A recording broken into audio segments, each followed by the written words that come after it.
இவர் சொல்ல நாங்கள் செய்யணுமா அப்படின்னு நினைக்கலாம். ஏன் அப்படி நடக்குதுங்க? ஏன் அப்படி நடக்குதுன்னா, ஒரு சபையை நடத்துறதுன்னா அப்படிப்பட்ட ஒரு அதிகாரம் தேவை, ஒரு பதவி தேவை, அப்படிப்பட்ட ஒரு லீடர்ஷிப்பு தேவை. யாராவது ஒருத்தர் முன்னால் நின்று அதை நடத்த வேணும், போதிக்க வேணும், சொல்ல வேணும், எல்லாம் பண்ணணும். இல்லைன்னா சபை நடக்காது. நம்மெல்லாம் ஈக்குவல் தான். ஆனால் இங்கே ஒருவருக்கு அப்படிப்பட்ட ஒரு பதவியும் ஒரு பொறுப்பும் கொடுக்கப்பட்டிருக்கிறது.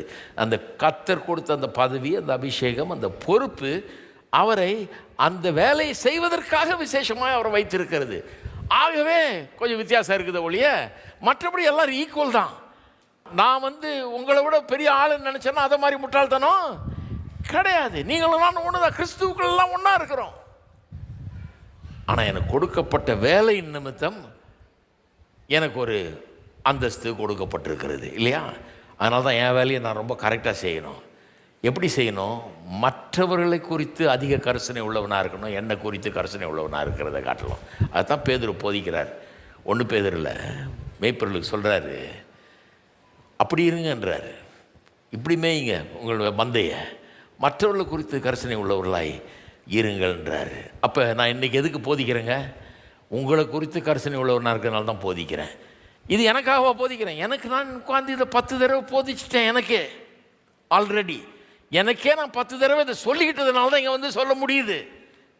எனக்கு இது இப்போ தேவையில்லை, இன்றைக்கி தேவையில்லை. நான் இத்தனை நாளாக சொல்லி சொல்லி சொல்லி திரும்ப படித்து ஆராய்ஞ்சு இதெல்லாம் எனக்கு சொல்லிக்கிட்டே எனக்கு நல்லா விளங்கிருச்சு. ஏற்கனவே இங்கே வர்றதுக்கு முன்னாலே விளங்கிருச்சு. அப்போ யாருக்காக நான் வந்தேன்? யாருக்காக நான் செய்கிறேன்? எனக்காக அல்ல, உங்களுக்காக நான் செய்கிறேன். சாயந்தரம் எந்திரிச்சு வர்றதுன்னா கஷ்டமாக தான் இருக்குது, தூக்கம் தான் வருது. காலையில் 2 தடவை பிரசங்கம் பண்ணேன். இது வரைக்கும் 3 தடவை பிரசங்கம் பண்ணிட்டுருந்தேன். இப்போ 2 தடவை பிரசங்கம் பண்ணுறேன். என்னையா 3 தடவை நீங்களே 4 தடவை பண்ணிட்டு இருந்தீங்க? ஐயோ 4 தடவை பிரசங்கம்மா அப்படின்றாங்க. ஆமாம், 10 தடவை இருந்தாலும் பண்ணி தானே ஆகணும். எனக்கு அப்படிப்பட்ட ஒரு வேலையை கொடுத்துருக்கிறாரு. எனக்காக நான் வாழ முடியாது, மற்றவர்களுக்காக தான் நான் செய்யணும். அவங்க வர்றாங்க, அவங்க கேட்குறாங்க, அவங்களுக்காக நான் செய்ய வேணும். அதுக்காக நான் வரணும், அதுக்காக நான் பேசணும், அதுக்காக எழுந்து நிற்கணும். ஒருவேளை சோர்வாக இருக்கலாம், வேணாம் போல தெரியலாம், படுக்க நல்லா அழைக்கலாம். படுக்க அழைக்குது, வா வா வான்னு, நல்லா தூங்குன்னு, களைப்பாக தான் இருக்குது. ஆனால் கடவுள் கொடுத்த வேலை அப்படியே நீ செய்ய வேண்டும். நமக்காக வாழாமல் மற்றவர்களுக்காக வாழ வேணும். அப்போ ஈக்குவலாக இருக்கிறோம்.